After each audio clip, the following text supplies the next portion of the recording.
You have actually done the work, the visualization, the affirmations, the scripting, the journaling. You have meditated on your desired state. You've tried to feel it before you see it.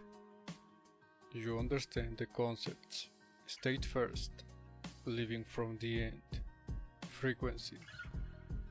You're not new to this. You have put in real time, real effort, real belief. And you're still right here, still stuck in the same patterns. You build momentum, and then something pulls you back. You get close, and then you sabotage it. You call it self-sabotage because that's what it looks like. But you don't know why you keep doing it. And the explanations don't help. You're blocking yourself because you have blocks. You're resisting because of resistance. That's circular. It doesn't actually explain anything. Your analytical mind sees through it. You're right to be skeptical. Most of what passes for explanation is just the problem restated in different words. Believe harder isn't a mechanism. It's a dismissal. Here's what they are not telling you. Self-sabotage isn't some malfunction, it's enforcement.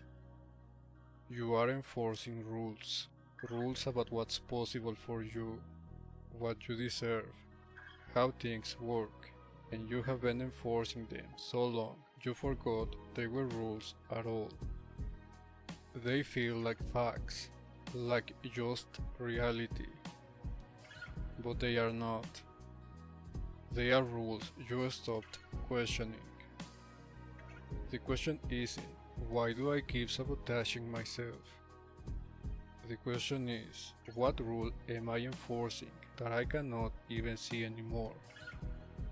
This is Axiom 4, one of 46 principles I have systematized from psychology, philosophy, and years of pattern analysis and experience.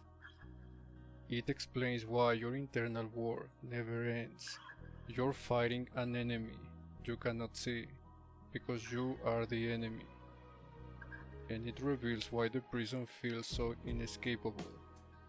You built it, you maintain it, and you've forgotten you hold the key. You are both the prisoner and the warden. The door was never locked. You've just stopped looking for doors. And no character demonstrates this better than Dream from the Sandman. He's the ruler of the dreaming, the literal king of imagination. He writes the rules of his realm. He has absolute power. And yet, he treats his own rules as if someone else wrote them, someone else enforces them, and he has no choice but to obey. He's been inside his own laws so long that he's become the least imaginative being in his realm. It takes a human to show him the exit he couldn't see. 3 sins, same blindness, and by the end, you'll recognize yourself. What first? A story about an elephant.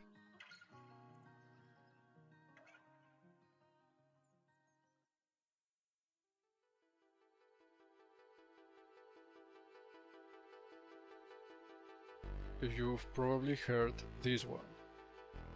It's told so often, it's become wallpaper. But there's a part they always leave out.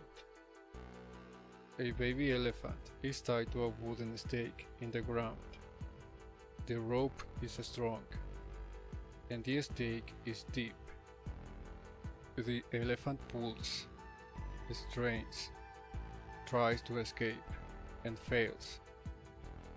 The constraint is real. The rope actually holds. The elephant learns, I cannot break free. The elephant grows, year after year. It becomes massive, thousands of pounds of muscle and bone. The stake stays the same, and so does the rope. A wooden post that the adult elephant could snap without noticing. But the elephant never even tries. It stopped pulling years ago. It learned the rule. The rope holds. Escape is impossible. And it never tested that rule again. Now here's the part they leave out. The elephant isn't stupid. The elephant learned. The constraint was real. Once. The rope did hold. And the learning was correct at the time. The elephant did exactly what any intelligent creature would do. It stopped wasting energy on something that didn't work. The problem isn't the learning, it's that the elephant never retested the constraint. The context changed, and the elephant changed, but the rule stayed frozen. And now the elephant enforces his own captivity, not because the rope is strong, but because it stopped checking whether the rope still matters. The prison isn't the stake, it's the elephant's imagination. It can no longer conceive of pulling. The option has disappeared from its mind. Think of one rule you follow about what's possible for you. Something you cannot do, or aren't able to do, or that is not for people like you. When did you last actually test that rule? Not just think about it, or feel frustrated by it.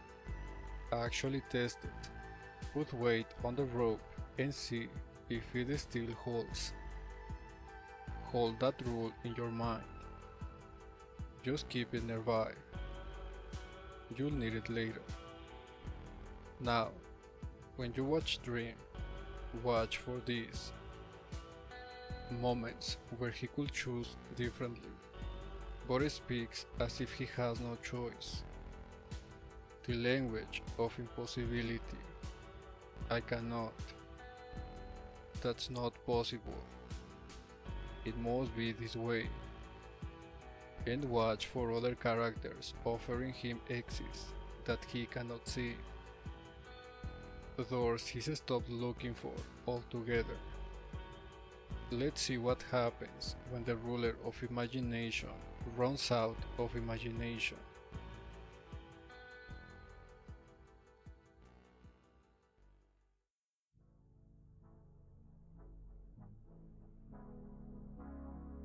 What you're about to watch are three scenes, three demonstrations of a pattern. The character is the laboratory, and the axiom is the experiment. And the result is about you, how this same pattern operates in your life, invisibly, every day. So let's begin. The Dream faces a crisis. A woman named Rose Walker has become what's called a vortex, a kind of cosmic infection that will tear down the walls between the dreams and destroy both the dreaming and the waking world. Dream has seen this before. Centuries ago, he failed to stop a vortex in time, and an entire world was lost. His rule is clear. The vortex must die, and that means Rose must die. But then someone offers another way. Gilbert, also known as Fiddler's Green, is one of Dream's creations. He's a place in the dreaming that became a person. He left his post to experience life as a human. And now, facing Rose's death sentence, he steps forward. You're a dream? I am. I left my post here to experience life as a human being, a life which I humbly offer in exchange for yours. Gilbert is powerful, he's willing, and he's ready to die so Rose can live. And Dream's response: I'm afraid that's not possible. For the dreaming and the waking world to live, the vortex must die. Rose pushes back. Then what's the point of a vortex? Why do we even exist? Dream doesn't answer, he just holds to the rule. Now, here's what makes this complicated and more useful for us. Dream is technically correct. The vortex is a condition tied to a mortal soul. Gilbert is a dream. His death wouldn't cure Rose. It's the wrong currency for this death. Like offering to amputate a healthy arm to cure a heart condition. It doesn't work that way. So Dream isn't wrong to refuse Gilbert. But watch what he doesn't do here. He doesn't ask, is there another way? He doesn't imagine an alternative or say, Gilbert's offered won't work, but let me think about what might. He just holds to the original rule. Rose must die and waits for the execution. This solution did exist. Later, a human woman named Unity Kincaid finds a loophole Dream couldn't see. She takes the vortex back into herself, dying on her own terms, freeing Rose. A human had to show the ruler of imagination the exit. Dream wasn't stupid, and he wasn't cruel, he was blind. He'd been inside his rule so long he couldn't see around him. Gilbert's offer wasn't the answer, but Dream couldn't find the answer either, because he'd stopped looking. The being who governs imagination had stopped imagining. It took someone outside his system to see the door he'd forgotten existed. You do this too. Someone offers you a solution. You say, that won't work, and maybe you're right. But then what? Do you look for another way? Or do you stay stuck, holding to your original rule about how this has to go? You reject the wrong answers. Fine. But have you looked for the right one? Or have you just decided that because the first door didn't open, there are no doors? The limitation isn't the solution you rejected, it's your inability to imagine another one. When was the last time you asked, what am I not seeing? Dream's blindness didn't start here. He's been enforcing rules he cannot see past for 10,000 years. And the clearest proof is a woman who's been waiting in hell for him to remember that forgiveness is a choice. But first, let's name what we are actually looking at.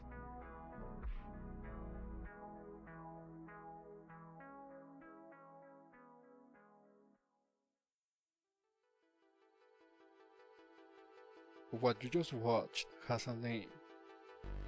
Axiom 4. The most effective prison is the one the prisoner helps you build.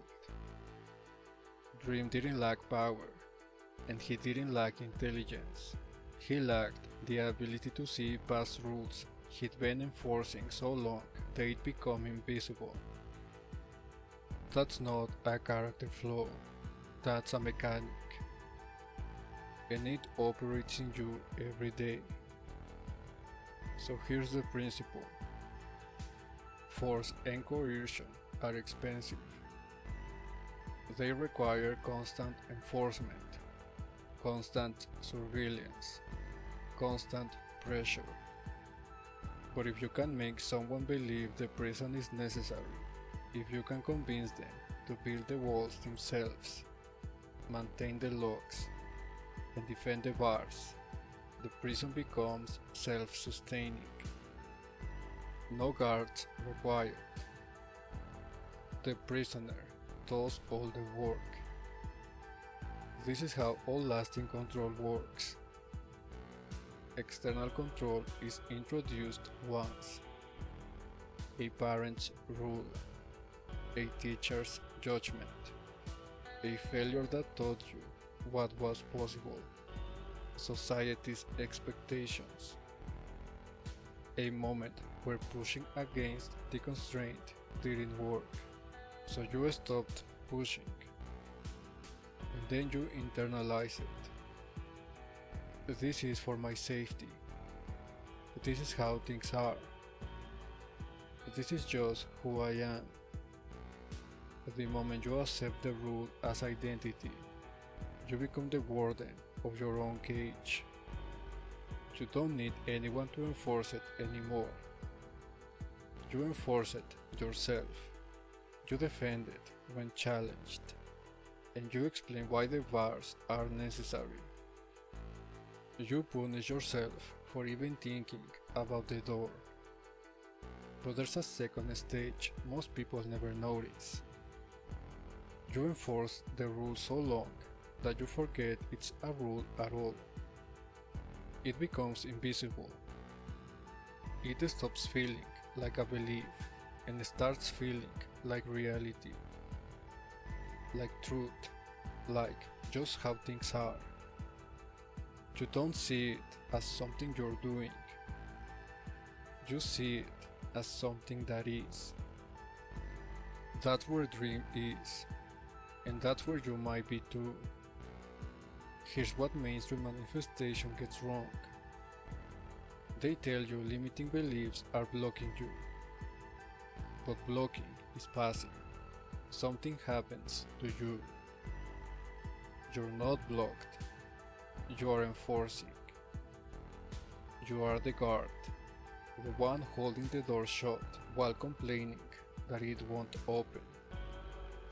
And here's the final stage.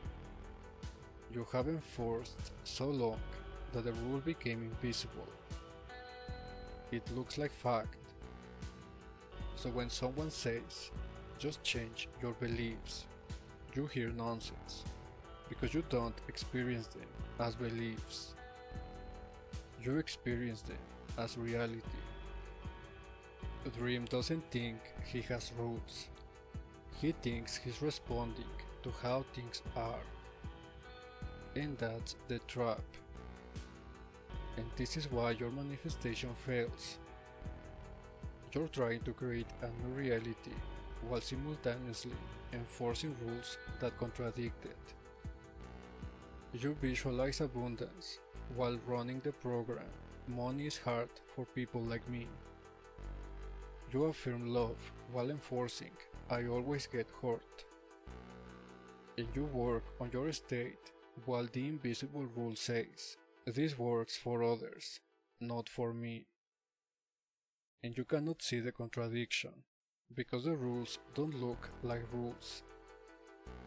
They look like truth. The fix isn't to believe harder. You cannot outbelieve an invisible rule. The fix is to make the invisible visible. See the enforcement. Name the rule. Catch yourself in the act of holding the door shut. Only then can you ask, who is enforcing this right now? And what if I stopped? Dream's blindness didn't start with ropes. he's been enforcing a rule about forgiveness for 10,000 years.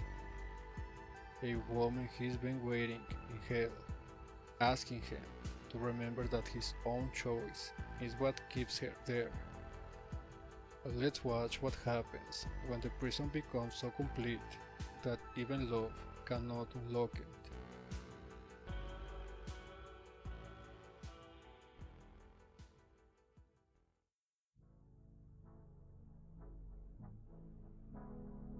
In the first proof, Dream couldn't imagine a solution outside his procedure. His blindness was strategic. He couldn't see around a problem. But this one goes deeper. This is Dream's blindness in relationship, in love, in the place where we're supposed to be most human, most flexible, most capable of change. Watch for the same pattern, a rule enforced so long it's become invisible, but now the stakes aren't a cosmic threat. These stakes are 10,000 years. A woman who's been waiting for him to remember that he holds the key. So Dream enters hell. He's there to retrieve something stolen from him, his helm, a symbol of his office. But hell holds something else, someone else. Nada. She was a queen once. A human woman who fell in love with Dream, and he with her. But their love had consequences. In the mythology of the story, a mortal loving one of the endless brought catastrophe. Her city was destroyed, and her people died. And Dream's response, he condemned her to hell.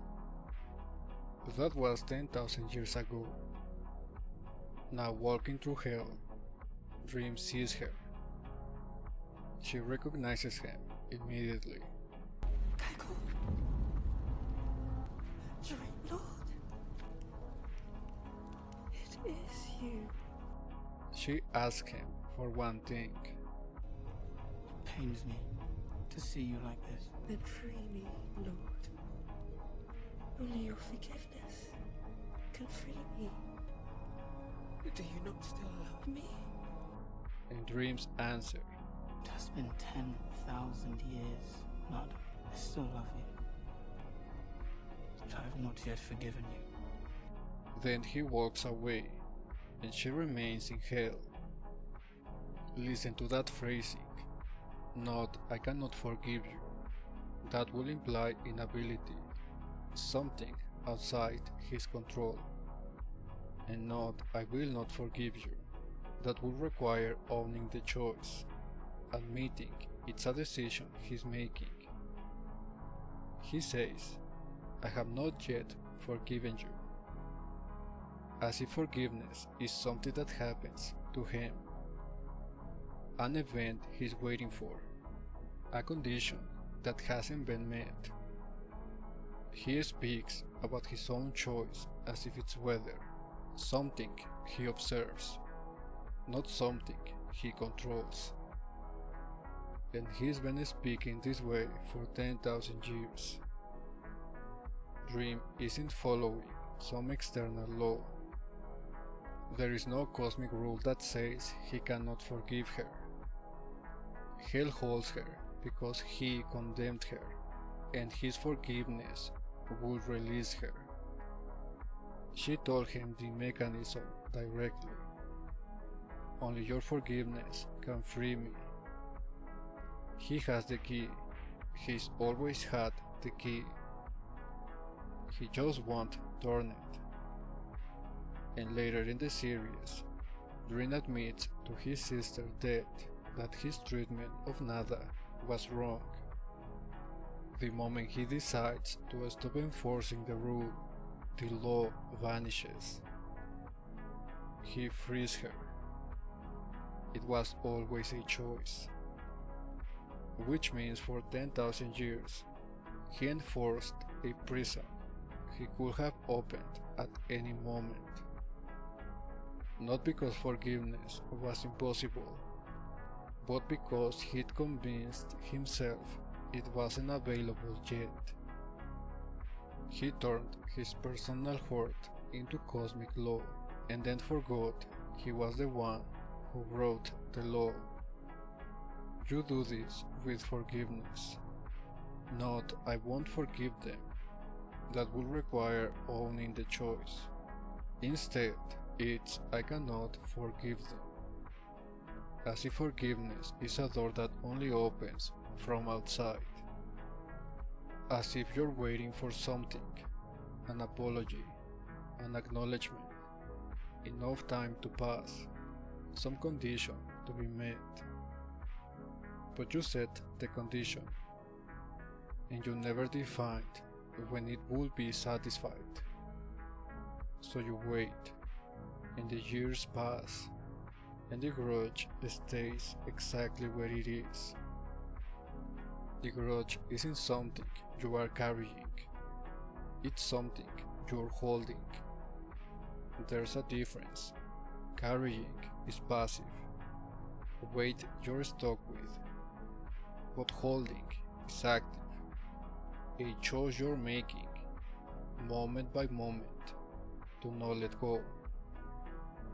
And while you hold, you stay anchored to the frequency of the wound. You cannot manifest from resentment. You cannot create a new reality while gripping the old one with both hands. Who told you that you couldn't open it? Dream cannot see his rules about forgiveness, and he cannot see his rules about problem solving. But what happens when someone holds up a mirror? When someone directly accuses him of caring more about his rules than about anything else? Does he examine himself? Or does he defend the cage?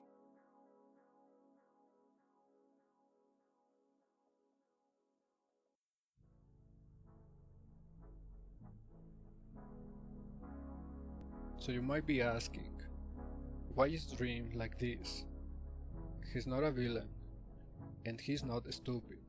He's not even particularly stubborn compared to others in his position. So where does this blindness come from? What made the ruler of imagination stop imagining?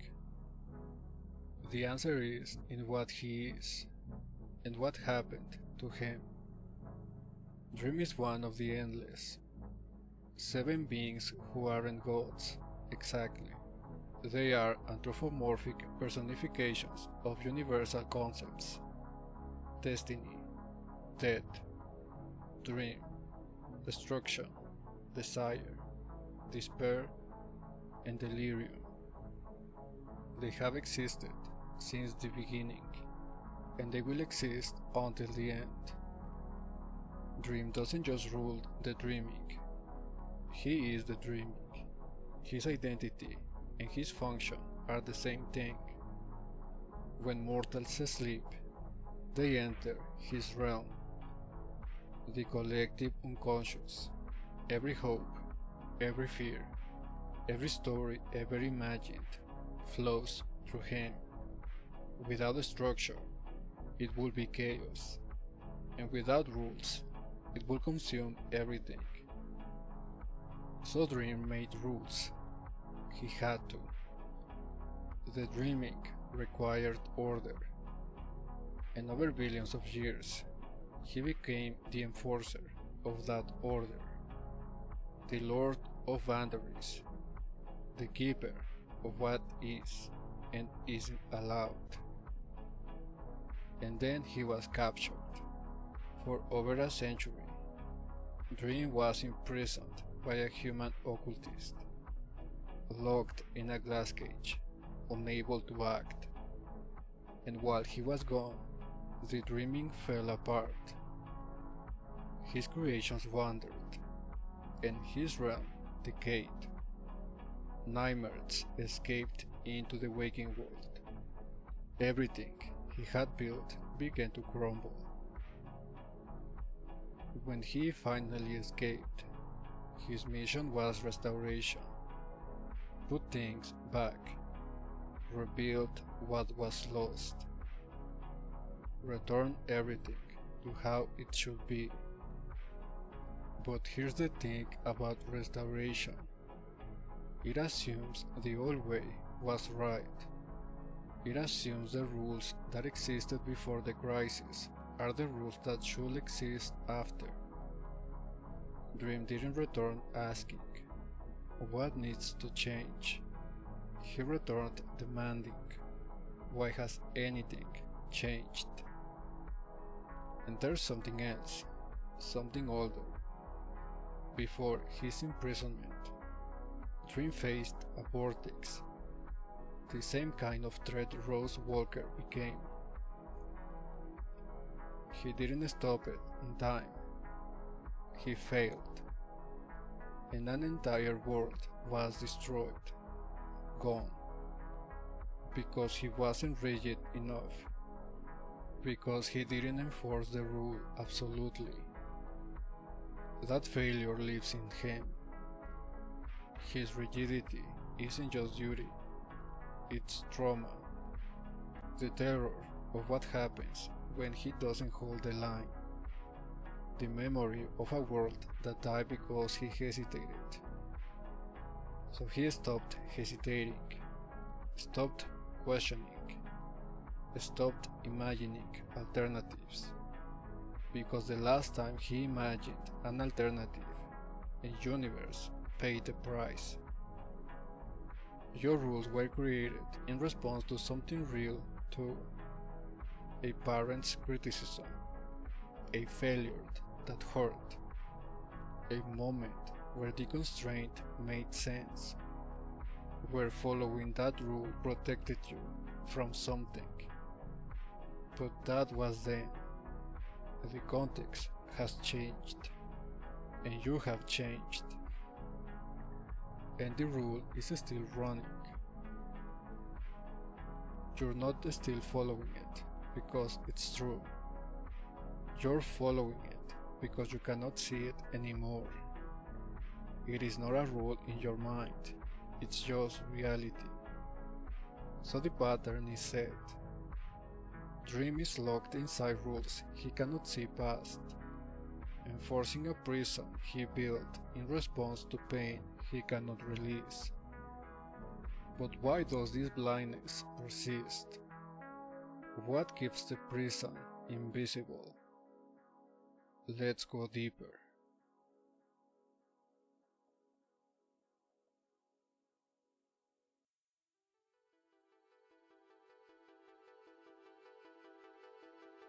You understand the axiom now.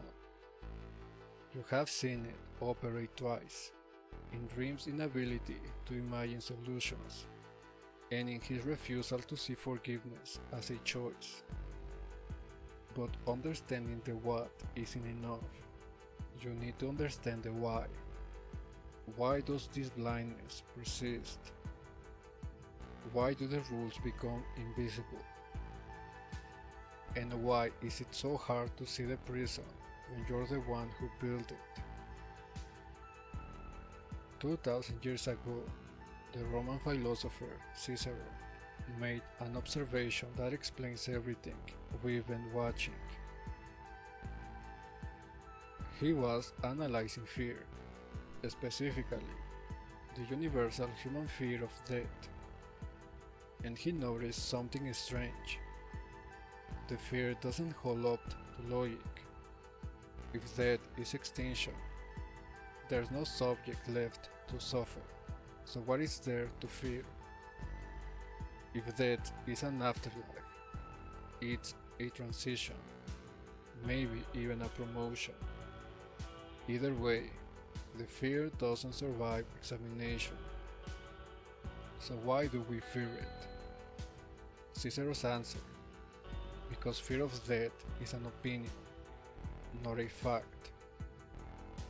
It's a judgment we observed from culture, from instinct, from watching others, and we never question it. It feels like truth, and it operates like truth.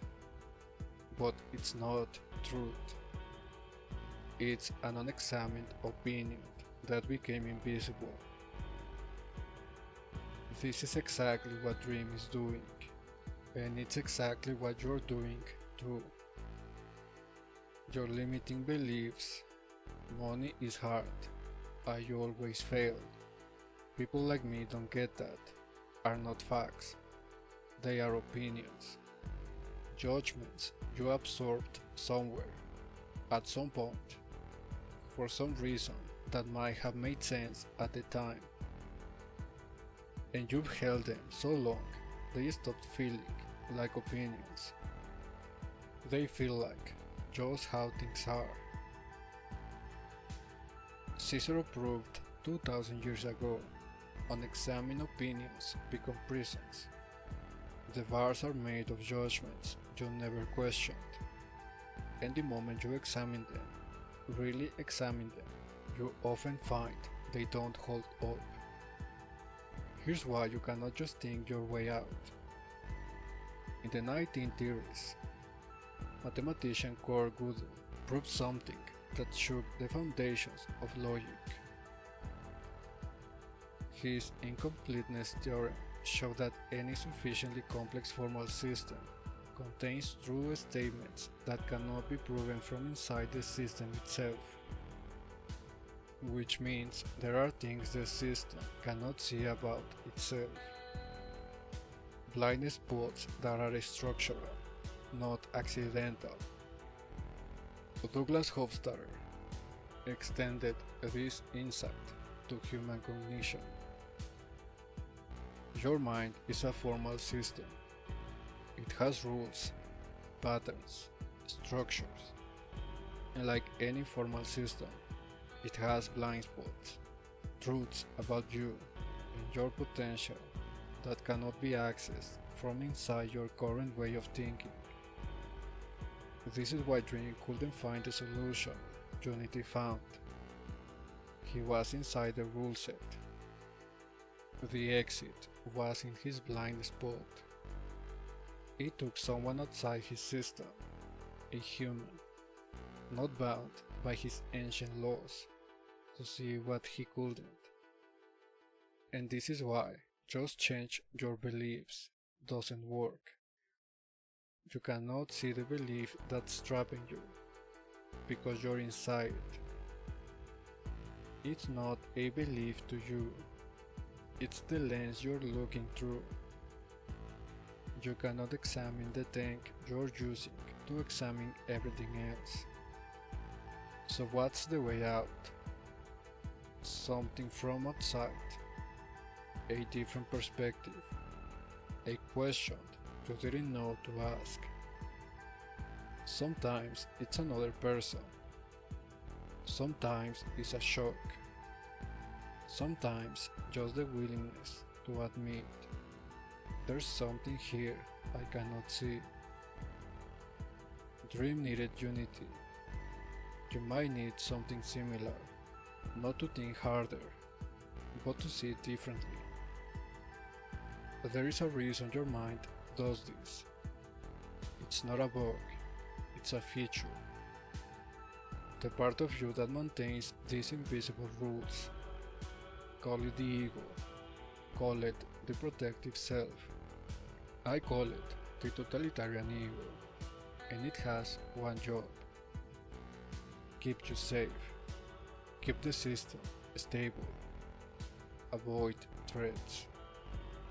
And here's the thing about change.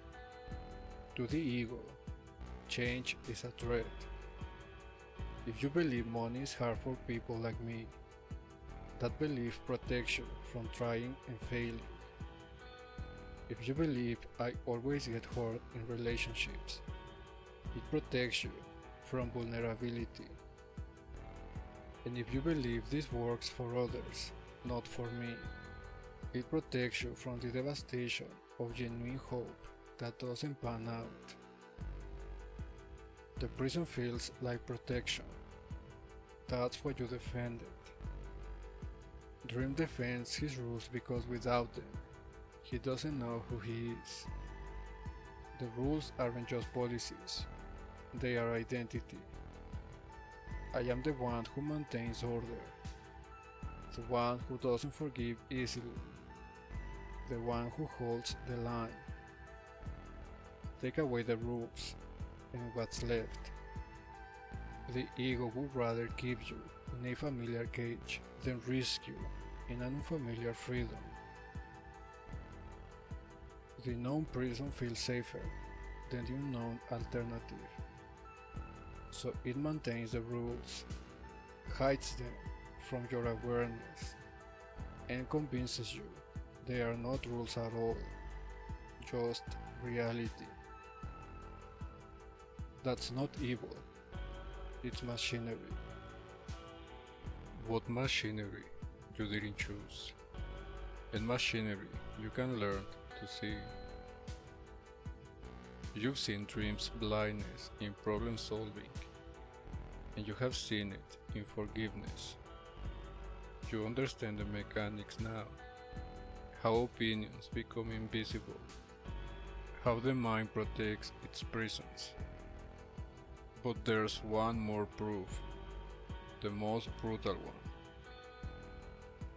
What happens when someone directly confronts dream with this pattern? When someone says to his face, you don't care about anything except your rules. Does he wake up? Does he examine himself? No, he defends the cage, and then he destroys the messenger.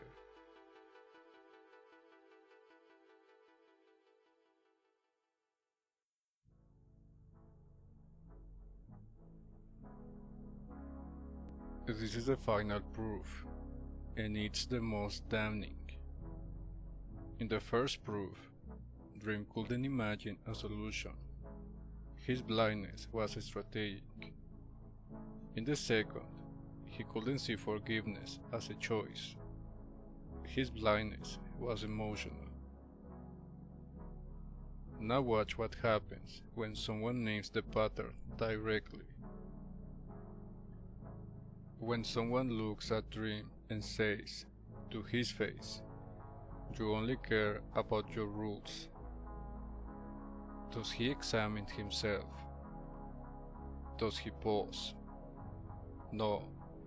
He defends the cage, and then he destroys the one who pointed at it. The Corinthian is one of Dream's creations, a nightmare, designed to reflect the darkest parts of humanity. He was made to show humans their capacity for evil, to be a dark mirror. But while Dream was imprisoned, the Corinthian escaped. He went into the waking world, and he didn't just hunt people, he became something else. He started killing, and he inspired other killers. He tasted human experience in the most twisted way possible. Dream tracks him down at a convention, a gathering of serial killers, organized by the Corinthian himself. To be clear, the Corinthian deserves what's coming. He is a monster. He killed, and he inspired others to kill. He took Dream's design and twisted into something that caused real suffering. Dream is right to stop him, and he's right to unmake him. But being guilty doesn't make someone wrong, and in his final moments, before Dream erases him, the Corinthian says something true. I brought you into this world to serve humanity, not to feed upon it. Do you know why I do it? So I can taste what it's like to be human. Then he accuses Dream directly. And you don't care about humanity. You only care about yourself, and your realm, and your rules. This is a creation confronting its creator. A monster speaking truth. A nightmare guilty of everything Dream accuses him of, telling the King of Dreams, "You've lost something. You've become rigid. You care more about order than about anything order was supposed to protect." And Dream's response, I contain the entire collective unconscious. Without my rules, it would consume me. Humanity would be consumed. Or you might actually feel something. he doesn't consider the accusation. He justifies the prison. He explains why the bars are necessary, why he has to be this way. Then he uncreates the Corinthian, dissolves him, erases him from existence. In his final words, I am not the problem, Dream. You're right. This was my fault, not yours. Next time I make you, you will not be so flawed and petty, little Dream. listen to what he's saying. The Corinthian evolved. He changed from what Dream originally designed. He developed desires, experiences, a perspective Dream didn't program. And Dream's response isn't curiosity, and it isn't reflection. It isn't what happened to you. What did you become? What can I learn from this? It's you're flawed. Next version will be more obedient. He sees growth as malfunction, change as error, evolution as defect. The Corinthian broke the rules, so the Corinthian must be destroyed and rebuilt to follow the rules better. This is how Dream treats anything that challenges his system, not as information and not as feedback, as a threat to be eliminated and replaced with something more compliant. And here's what makes this devastating. Dream claims his rules protect humanity. That's his justification. That's why he has to be rigid. But those same rules nearly force him to kill Rose Walker, an innocent human woman. The rules meant to protect humans almost require him to murder one. He only escapes that outcome because Unity shows him a loophole he couldn't see. He defends the rules as necessary for protection. The rules nearly make him a killer. The prison doesn't keep him safe, and it doesn't keep anyone safe. It keeps him blind. 3 proofs, same pattern. Gilbert offers an alternative. Dream cannot imagine one.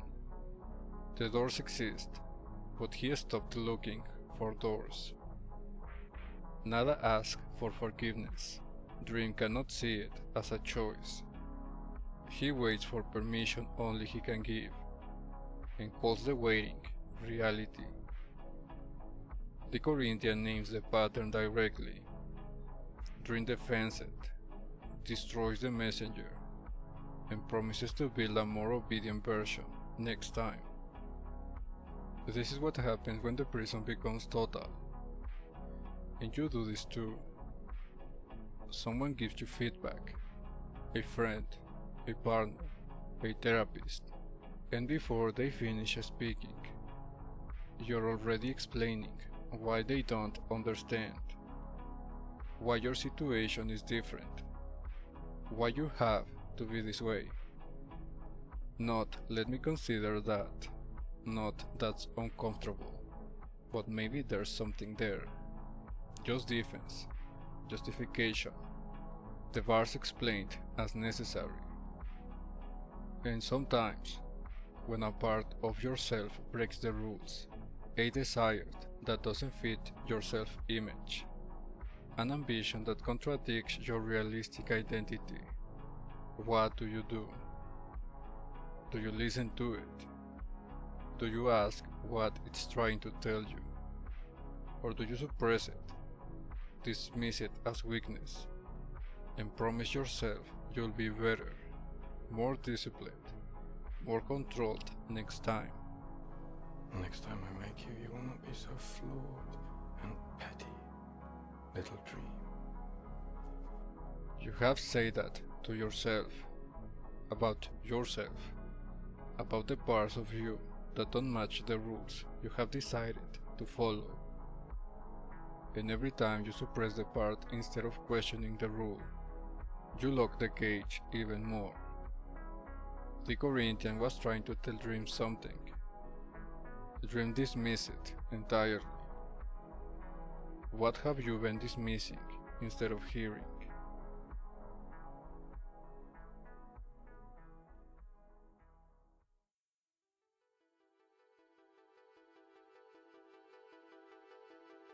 You've been watching Dream.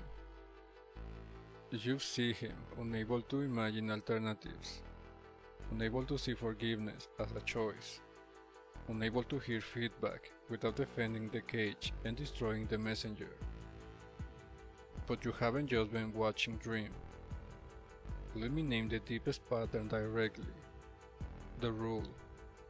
I'm not the kind of person who succeeds, is loved, has that life, gets lucky, makes it work. This is the root, because it's not about a specific situation, it's about you, who you believe yourself to be, the identity you have constructed and defended and maintained for years. You filter everything through it. Wins are flux. Losses are confirmation. Compliments are politeness or manipulation. Evidence that contradicts the identity gets dismissed, and evidence that supports it gets locked and remembered. You think you're being realistic, but you're being selective, and this selection process is invisible. When did you decide you weren't that kind of person? What happened that day? How old were you? And why is that decision still running your life? Answer this, not out loud, not for me, but for yourself. What rule are you enforcing that no one else is currently enforcing on you? What alternative have you stopped being able to imagine? When did you last test one of your limitations? Actually test it, not just think about it. If the rule disappeared tomorrow, what would you do differently? Why aren't you doing that now? Dream is not your villain or your hero. He's your mirror. He's powerful. He's intelligent. He's not broken and he's not weak. He's just been inside his rules so long he cannot see outside them. He stopped imagining, stopped testing. He turned his wounds into laws and his fears into facts. And when someone named the pattern, he didn't listen. He defended and he destroyed. The tragedy of the ruler of imagination is that he stopped imagining. The question is, have you?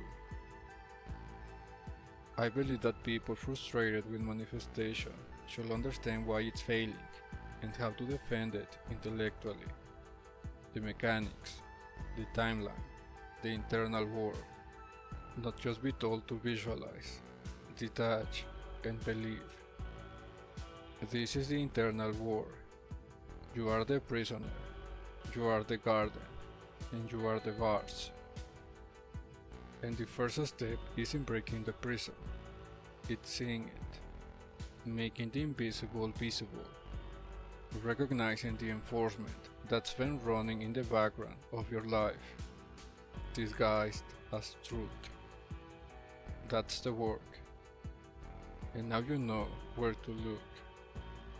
But your analytical mind has a question, maybe an objection. So let's address it.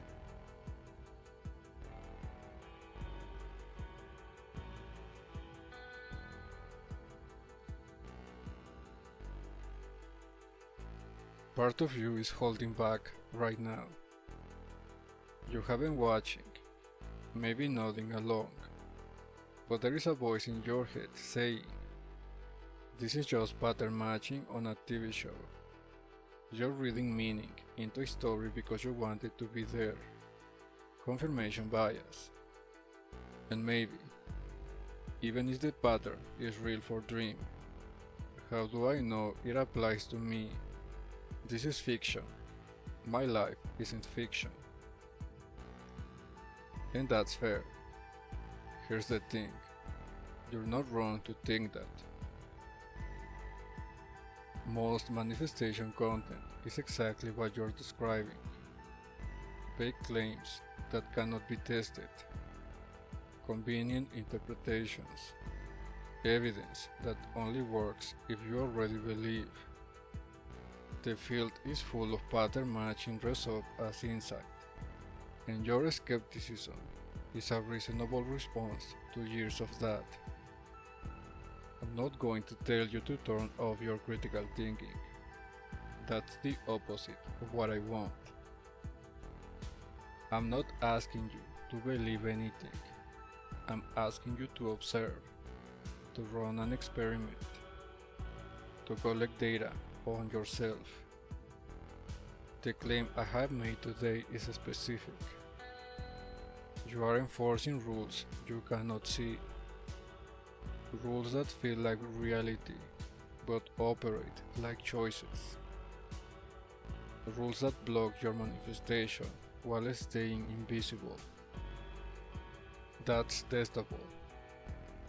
If you look for your rules and don't find them, the pattern doesn't apply to you. If you look and find them, if you catch yourself saying, "I can't," about things no one is stopping you from doing, then you have data, not belief, evidence. This isn't fate. It's observation with a hypothesis. And remember, Dream needed someone outside his system to see what he couldn't. This exercise is you stepping outside your own system, just for a moment, to look. So let's get specific.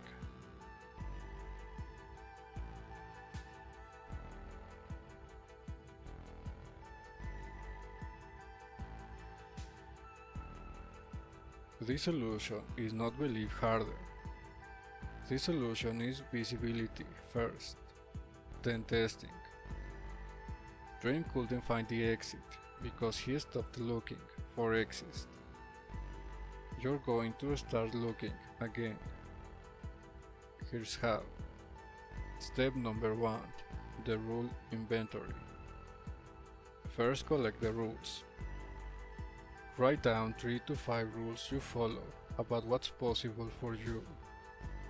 Not rules someone else is enforcing. Rules you enforce. About what you can have, what you can do, who can you be. Use your own language, the phrases you actually say or think. "I cannot," "I'm not able to," "That's not for people like me," "I always," "I never." Don't edit, don't judge, and don't try to be positive, just collect. You're making the invisible visible. Step number 2. The enforcement audit. For each rule, ask one question. Who is currently enforcing this? Not who installed it. Not who said it first. Not where it came from. Who is enforcing it right now? Today, this week. If you can name a specific person actively stopping you, a boss, a law, a physical constraint, write their name. If you cannot name anyone, write me. Be honest.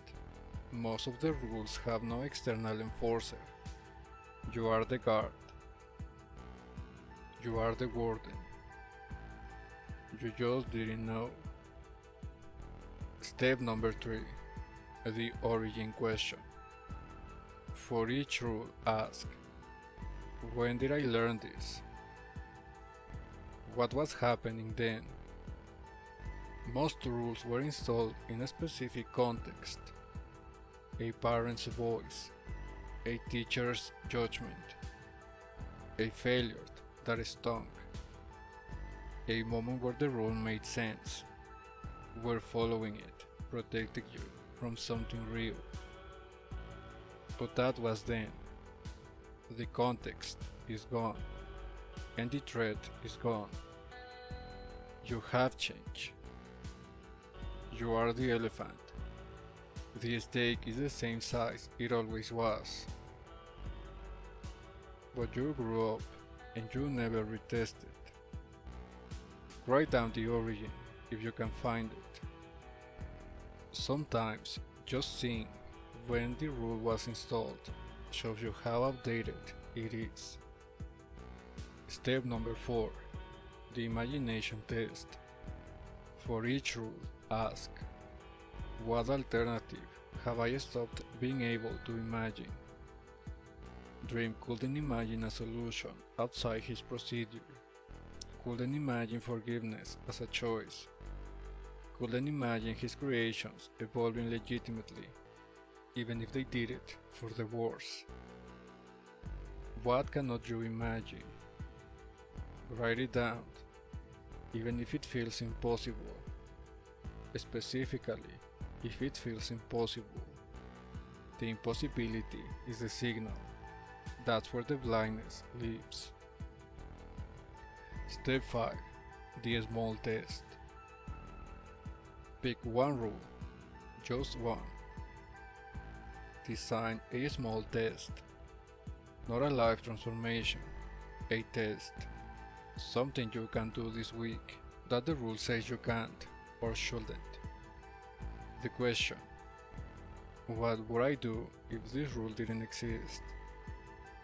Do that thing, not recklessly, not dramatically, just do it and observe what happens. After the test, ask, did reality stop me? Or did I stop me? If reality stopped you, you have data. The constraint is real, and you can adjust accordingly.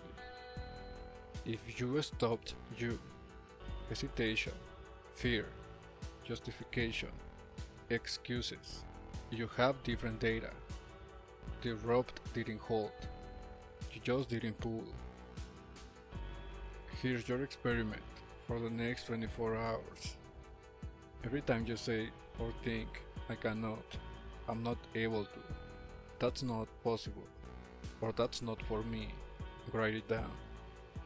Don't try to change it. Don't argue with it. Don't force positivity, just log it.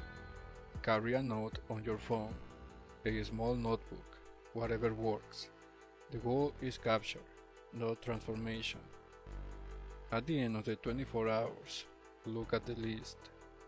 For each item, ask 2 questions. Number 1. Is someone else enforcing this? Or am I enforcing this alone? Question number 2. What alternative have I stopped imagining? That's it. That's the experiment. If you do this honestly, you'll see something you have never seen before. The frequency of your own enforcement. How often you tell yourself no in ways you don't notice. How many doors you walk past without checking if they are locked. You'll see the rules, not as truth, as rules. As choices you're making over and over, invisibly, all day long. And once you see them, They stop being invisible. They become optional. You don't need to believe in Axiom 4 for this to work. You don't need to believe in manifestation, and you don't need to believe in me. You just need to observe your own language for 24 hours. Write down what you find and ask 2 questions. If you find nothing, if you're not enforcing any rules, then this pattern doesn't apply to you. You've lost nothing but a day of attention. If you find rules you're enforcing alone, alternatives you stopped imagining, doors you stopped checking, then you have something you can work with. Something specific, something visible. That's not fate, that's data.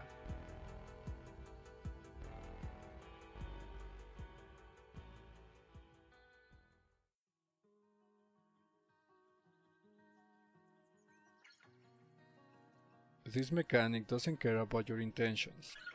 It doesn't care how hard you've worked, or how much you deserve better. And it doesn't care that the rule made sense once, or that you didn't know you were enforcing it. The prison operates whether you see it or not. And the enforcement continues whether you meant to or not. That's not punishment. That's just how it works. But the same is true in reverse. The moment you see the rule, it becomes optional. And the moment you test the bar, you find out if it's real. The door was never locked. You just stopped checking. But this is one piece. The prison you build connects to how you tell your story, how you maintain your frequency, how you wage the internal struggle. There are 46 axioms in this framework.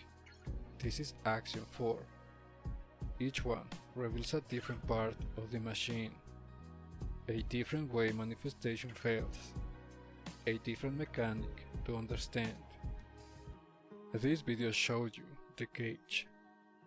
Others show you how you build it, why you maintain it, and how to build something else. But here's something I didn't cover today. Dream enforced rules he forgot he created. But some prisons are even stranger. Sometimes we don't just enforce rules, we manufacture enemies. We build targets to fight so we never have to look at ourselves. We create wars that don't need to exist because the war itself is easier than the real work. In my video on beef, I break down Axiom 3, the pattern of constructing targets. 2 strangers destroy their lives fighting each other over a parking lot incident. Not because the conflict was real, but because they needed an enemy. If you've ever wondered why you keep finding new obstacles, new villains, new things to fight, even after the old ones disappear, that video explains the mechanic. Links on the screen, and it's in the description.